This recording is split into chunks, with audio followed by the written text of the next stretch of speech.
Glass জল দাও তো।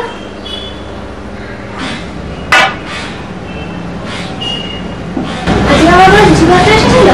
চিঠি? হ্যাঁ, একটা চিঠি এসছে, তোর টেবিলে রাখা আছে। আচ্ছা শোন, একটা সুখবর আছে কিন্তু।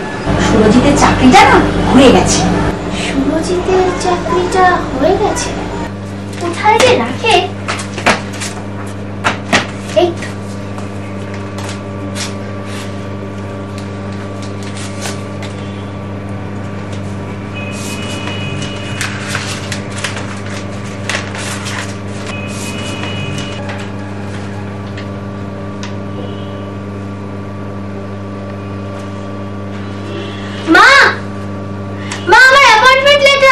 কিরে, কি হয়েছে?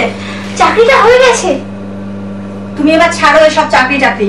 সুরজিতের চাকরি হয়ে গেছে, এবার তোমার বিয়ের ব্যবস্থাটা করে ফেলতে হবে। তোমার বাবাকে বলে একটা দিন ঠিক করে ওই বাড়িতে ফোন করতে হবে।